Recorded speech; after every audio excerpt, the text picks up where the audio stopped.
Hi everyone, I am Lexi and welcome to today's training. I am going to share my screen so you can see the slides. So welcome to today's training, the top 3 tips to help your child with dyslexia, ADHD, and anxiety.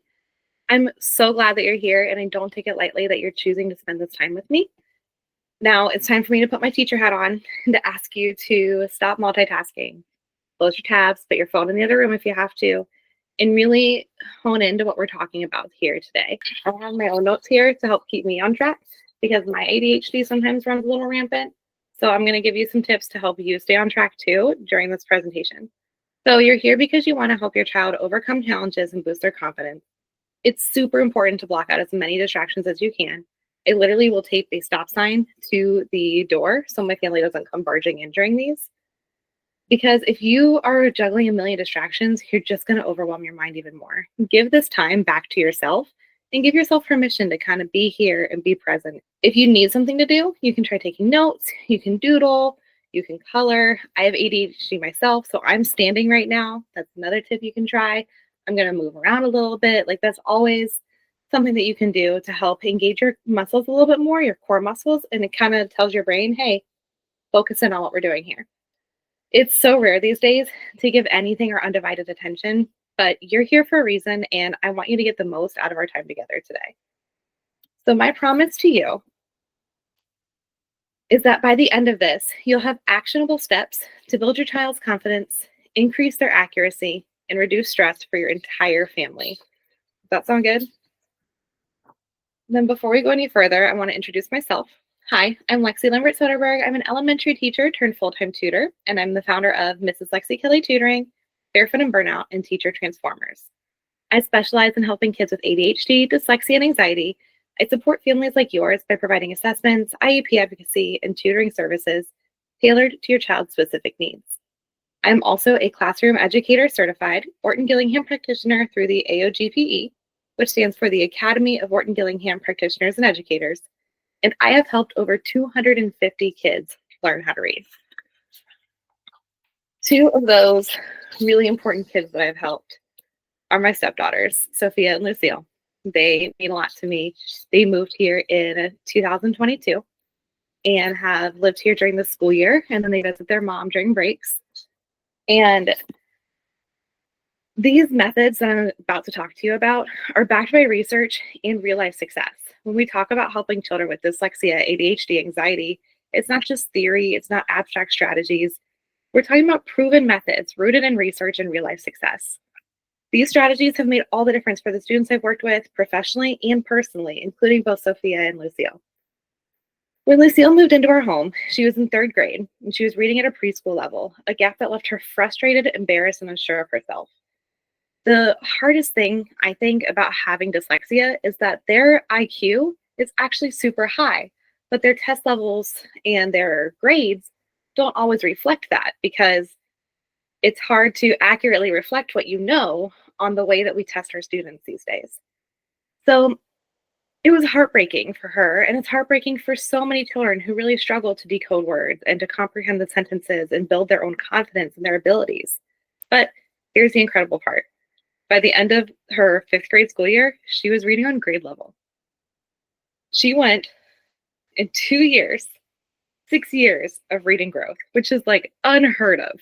I'm so proud of her and so happy for her. Sophia has worked super hard as well. She wasn't as far behind when she moved here, but we actually homeschooled a little bit and helped catch her up. So now she's in high school, getting the grades she wants, and she's involved in extracurriculars, and she's starting to feel more confident about herself as well. So we use evidence-based strategies that focus on the science of reading, which is a comprehensive approach grounded in decades of research into how the brain learns how to read. It's not guessing or trial and error.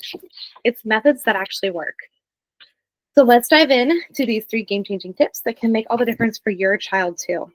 So tip number 1 is to make it multisensory.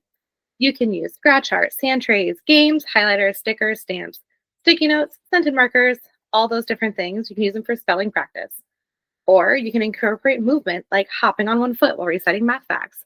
You can play games, make sorts and word hunts, tape the problems to the wall, spread them out on the floor, or even have some snowball fights this holiday season. So I like to do heart word practice, the words that we do have to memorize. The students will practice them using a trace cover copy close. And that means that, they're putting together the parts a few times, and then they get to ball it up into a snowball and throw it across the room. And then at a certain time, I'll set a timer and they'll see how many words they can gather and how many they can read. And it's a really fun way to just get some movement. Like, what kid doesn't want to throw paper across the room? The more senses that you actually involve, the more neural pathways you're creating, which strengthens your child's ability to retain and recall that information. So one of the examples that I use is I use sticky notes all the time. I have an entire drawer dedicated to sticky notes in my office. I have sticky notes in my pencil pouches no matter where I'm going. But they're so helpful. They're a really quick tool to just implement in different ways. With one of my students, he was having a hard time separating the sounds of the words out for a phonemic awareness practice. So for example, if the word was bat and we were changing the b to a s, he was having a hard time thinking of bat and then getting this at instead. So I just put out 3 sticky notes and he got out his 5th and he went b, at, bat. And then I said, okay, now change the b to a s. And he went, oh, s, at, sat. It made his PA practice go from 40% to 90% accuracy, which was phenomenal. And it's not just anecdotal. There's research to back all this up. According to the National Institutes of Health, the NIH, multisensory education enhances learning and supports development even in complex tasks. Tracing letters, using magnetic tiles, or clapping out syllables aren't just fun. They're scientifically proven to show success. The impact is life-changing. When a child goes from avoiding books to curling up with one before bed, it's so much more than just grades. It's about restoring their self-esteem, igniting their curiosity, and opening doors to future opportunities. These methods didn't just help Lucille. They've been transformative for countless students I've taught, as well as families I've supported through these years. Tip 2 is to support their strengths. So a lot of times, these neurodivergent students just hear over and over and over the things that they struggle with. But their challenges don't define them. Find their strengths and build upon those. So if they're creative, let them draw pictures to explain concepts. If they love technology, use apps and games for learning. And celebrate their small wins. They matter so much. Focusing on strengths not only boosts their confidence, but also helps them develop a growth mindset. So these pictures, this is an example of a spelling activity I did with one of my students. We had worked on DGE words and the floss rules. That's why the tall all was there. And I just had her spell different words in different sections. So I said, okay, now we're going to Area 51 because she likes aliens. And so I had to incorporate that one. And just using these little things to engage your students can really help. This weekly wins is something that I have on my Teachers Pay Teachers site. This is Lexi Kelly Tutoring. And it's a free download. You can use it whenever. And I use it with my students about every week or so. What are some of your accomplishments from this week? It can be in tutoring, it can be in school, it can be at home, it could be a sport. It's just really important to get them to start recognizing their wins and celebrating those successes. So tip number 3 is to use the right resources. Did you know that we only have to memorize 20% of our English language? Everything else is decodable using the OG methods and the science of reading. So these are the phonograms that we use to decode our words. It's so different than when I was in school, when, here's a list of 20 words, memorize them by Friday. And I was taught that I had to memorize every single word before I could spell them. But that's simply not true. We only have to memorize 20% of those words. And those are the ones we call heart words. We have to memorize them by heart.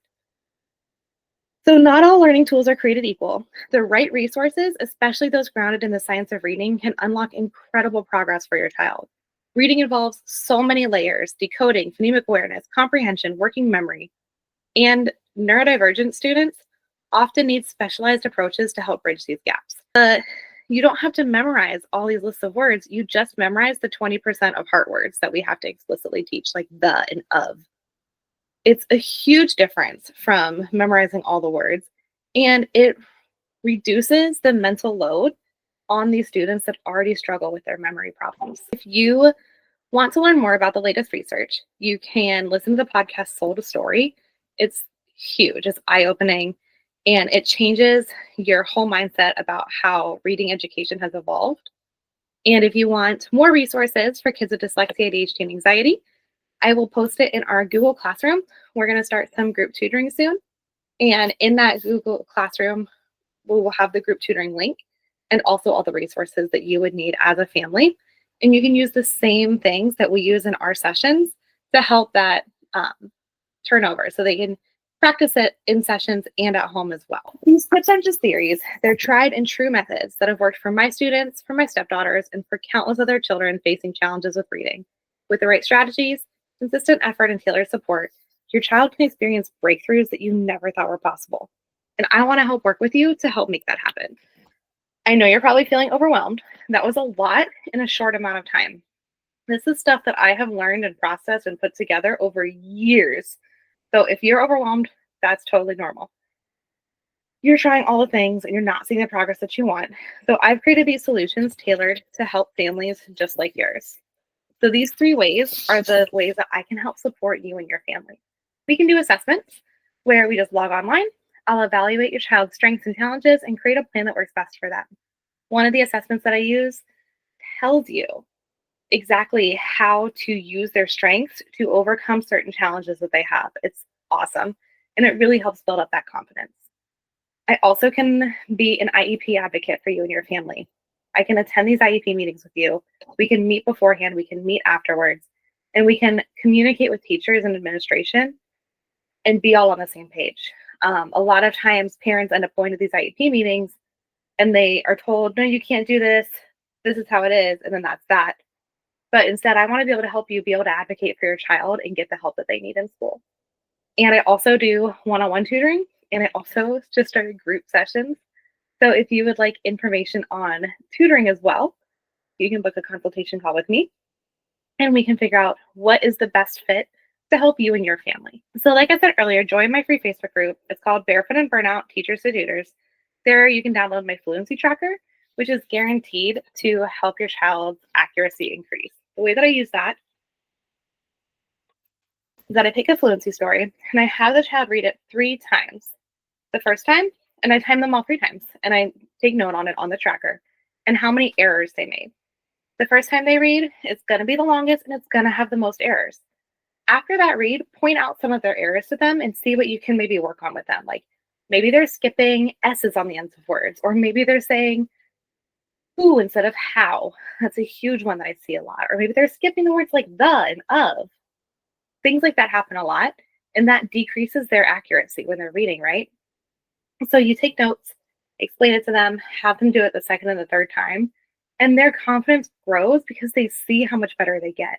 It's so exciting. So like I said, I have that in that Facebook group. If you want to join, you can just download it. It's in the free documents section on Facebook. And I want you to imagine that you've been doing this for 3 months now.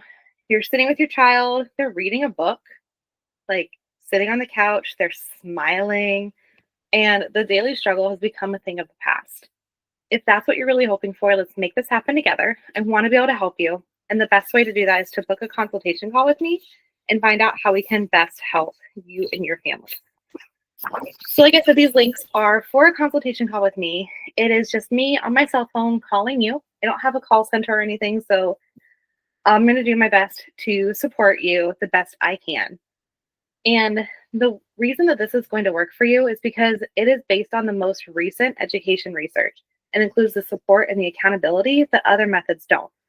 Even if you tried tutoring after school, or you've signed up to tutor with another company, or if you don't feel like you have enough time, I know that we can make this process work because we can do it all online, which will be really easy for your schedule, and we don't have to worry about driving all over the city to meet each other. So if you have booked a call, I can't wait to talk with you. The call is all about me being a service to you, and if we both agree that we're a good fit, we can discuss what the next steps look like. Even if we're not a good fit together, I can recommend you to somebody who I think can be a good help for you and your family as well. So I'd love to talk to you. Thank you so much for spending this time with me today. I hope that you are leaving with practical tools and renewed confidence to support your child. And let's keep the conversation going. Tell me what your biggest takeaway from today was. And I really appreciate you spending time with me. Thank you so much.